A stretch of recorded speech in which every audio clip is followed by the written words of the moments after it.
नमस्कार दोस्तों, ये video editorial compilation for mains का पार्ट है। आप प्लेलिस्ट में जाके एडिटोरियल की वीडियोस पेपर वाइज और टॉपिक वाइज देख सकते हो।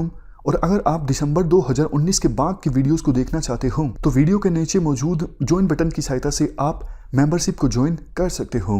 चलिए डिस्कशन स्टार्ट करते हैं। आप जीएस पेपर 2 के इस टॉपिक से आर्टिकल को रिलेट कर सकते हो। ये आर्टिकल लिखा गया है माइकल कुगलमैन के द्वारा।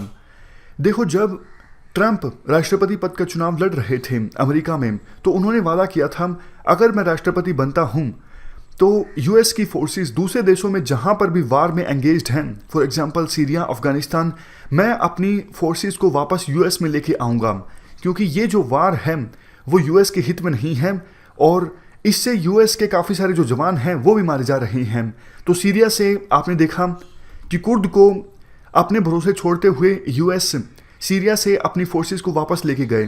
और अभी यूएस के जो राष्ट्रपति हैं ट्रंप, वो 2020 के चुनाव से पहले अफगानिस्तान से भी अपनी फोर्सेस को वापस ले जाना चाहते हैं, ताकि अपने वोटर्स को दिखा सकें कि देखो, जो वादा मैंने किया उसे मैंने निभाया भी।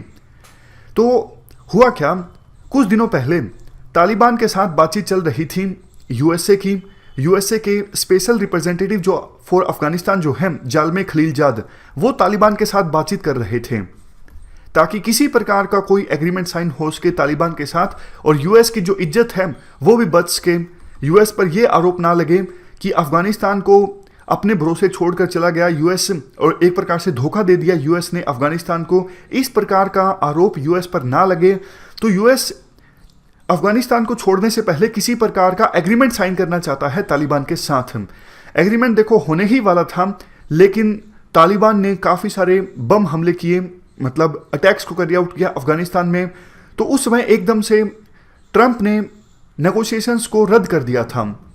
ट्रंप ने उस समय कहा था कि देखो, तालिबान अगर अटैक करता रहेगा तो हम किसी प्रकार का एग्रीमेंट साइन नहीं कर सकेंगे तालिबान के साथ। लेकिन अब एक बार फिर से यूएस ने तालिबान के ऊपर प्रेशर बढ़ा दिया है कि तालिबान किसी प्रकार का कोई एग्रीमेंट साइन करे यूएसए के साथ। तालिबान को बातचीत की टेबल पर लाने के लिए बैटलफील्ड में तालिबान के ऊपर प्रेशर इंक्रीज किया जा रहा है। मतलब यूएस और अफगान फोर्सेस के द्वारा अटैक्स को इंटेंस कर दिया गया है तालिबान के ऊपर, ताकि तालिबान मजबूर हो बातचीत की टेबल पर फिर से आने के लिए।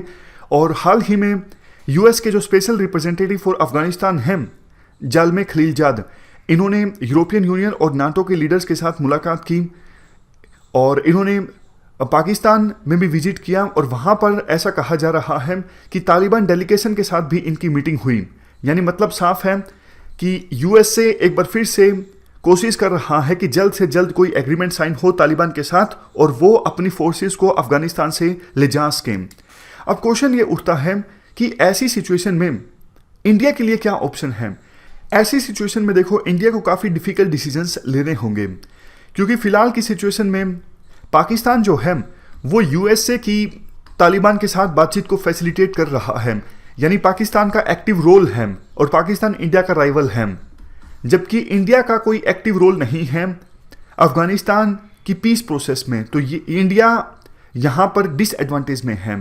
दूसरा, अगर देखो बातचीत सफल हो जाती है और बातचीत में यह तय होता है तालिबान का रोल होगा अफगानिस्तान की गवर्नमेंट में। अभी तक देखो 28 सितंबर को जो अफगानिस्तान में इलेक्शंस कंडक्ट हुए थे उनके रिजल्ट भी नहीं डिक्लेयर किए गए हैं, शायद इसी उम्मीद में कि तालिबान के साथ कोई एग्रीमेंट साइन हो जाए और तालिबान को गवर्नमेंट में कोई काम हम दे दें। अगर ऐसा हो जाता है तो ये भी चीज़ इंडिया के पक्ष में नहीं है, क्योंकि देखो तालिबान को तो पाकिस्तान का सपोर्टर माना जाता है, पाकिस्तान के इशारे पर काम करता है तालिबान। अगर तालिबान का एक्टिव रोल होगा अफगानिस्तान की गवर्नमेंट में तो ये इंडिया के हित में नहीं है। और अगर देखो बातचीत असफल हो जाती है, मतलब किसी प्रकार का कोई एग्रीमेंट नहीं साइन होता है यूएसए और तालिबान के बीच, तो सिचुएशन और ज़्यादा खराब होगी, इंस्टेबिलिटी आएगी, कैओस क्रिएट होगा अफगानिस्तान में। और हो सकता है ऐसी सिचुएशन का फ़ायदा उठाकर तालिबान अफगानिस्तान की सत्ता पर काबिज हो जाए। तो ये सिचुएशन भी इंडिया के लिए ठीक नहीं है, क्योंकि जैसा हमने डिस्कस किया तालिबान जो है वो तो पाकिस्तान के इशारों पर काम करता है। अब क्वेश्चन देखो ये उठता है कि क्या इंडिया को तालिबान के साथ बातचीत करनी चाहिए।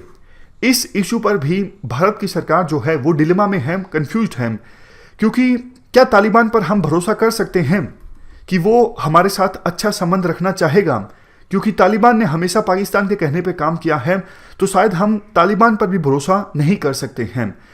अब जो हमने आर्टिकल 370 को इनऑपरेटिव बनाया है, कुछ एक्सपर्ट्स का ये बोलना है अफगानिस्तान में हमारी सिचुएशन वीक है, शायद इसी का जवाब देने के लिए हमने 370 को इनऑपरेटिव बनाया है।